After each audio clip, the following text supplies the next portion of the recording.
Hi there, welcome to this brief self-compassion practice. This is going to be focused around embracing the parts of you that you maybe aren't so happy with, your flaws, your character traits, anything like that that you don't necessarily like about yourself. So I just invite you now to take a couple of deeper breaths if that works for you. Breathing in slowly and out fully.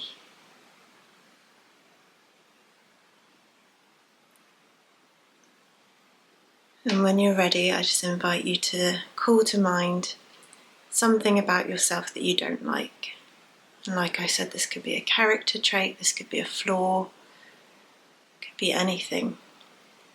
But I would really recommend not choosing something that's a strong dislike or something that might trigger your trauma. Anything that's a little bit more on the severe side, I'd keep it light and simple if I were you, but obviously it's up to you what you choose. I'll give you a moment to think of something.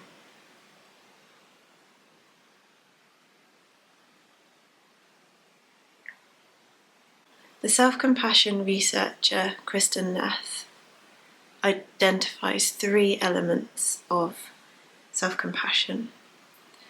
The first is mindfulness, and it's just being aware, just noticing what's going on for you. The second is common humanity, so it's just recognising that everyone goes through the same thing at some point. There's someone out there who's got the same experiences as you, the same feelings as you, and you're not alone. And the third is kindness, so talking to yourself as you would a friend, with the kindness and compassion towards yourself.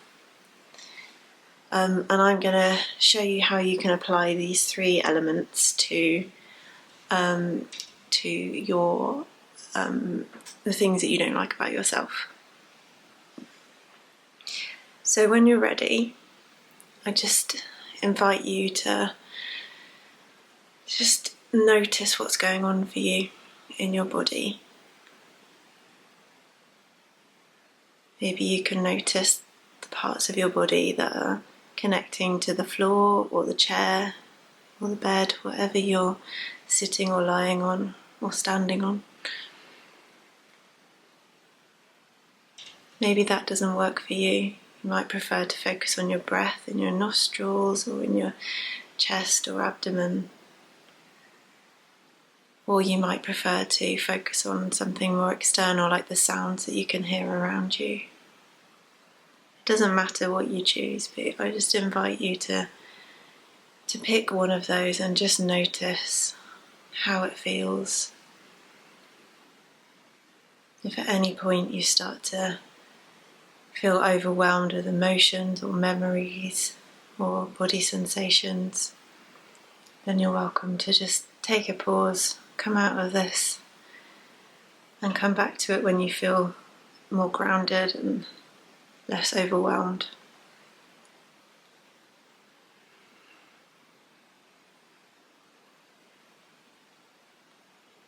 I invite you to maybe shift your focus, if that's what you want to do, to any other sensations that are really speaking to you at the moment. If there's any strong feelings that you can feel, emotions, any thoughts that keep racing through your mind, whatever's going on for you, just invite you to notice.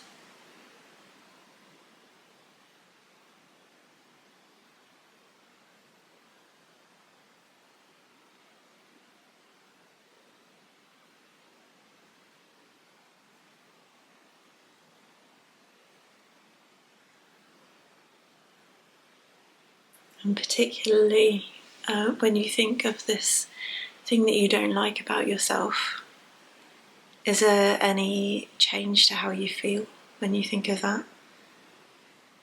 What do you notice in your body, in your breath?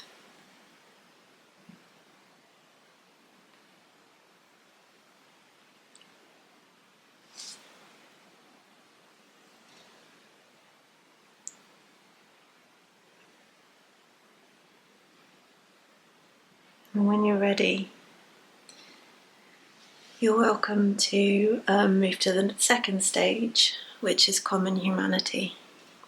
So it's just noticing, just being aware that what you're feeling and what you're experiencing in this moment, you're not the only one to feel and experience it. These feelings and these experiences are common to humanity. So you're not the only one with this particular flaw or character trait that you don't like. You're not the only one with these emotions. How does it feel to recognize that?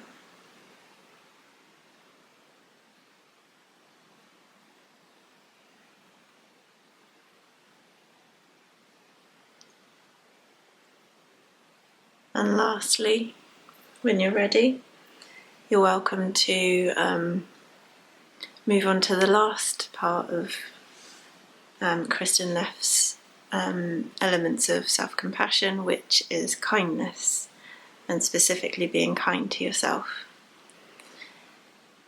I've been reading a book called No Bad Parts by Richard Schwartz, and in it he talks about every element of our being, every part of us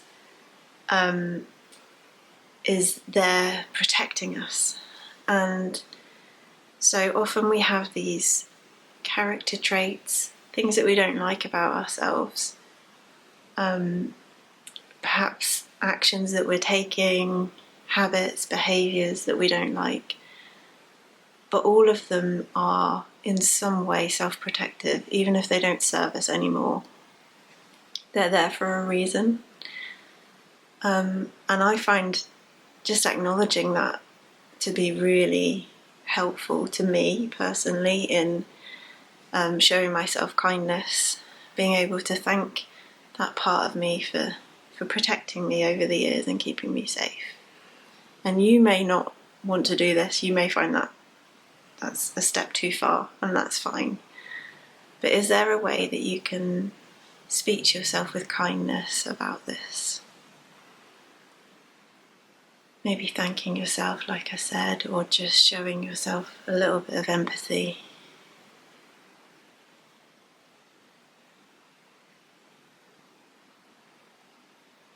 I'll give you a minute to do that.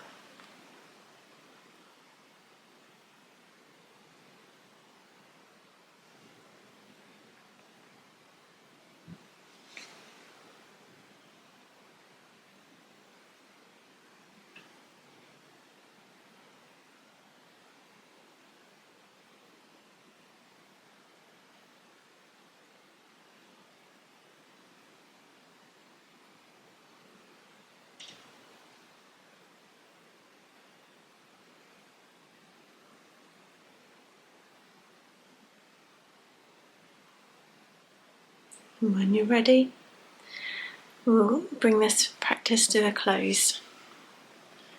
So thank you for taking part in this self-compassion practice, and I hope that it's in some way resonated with you.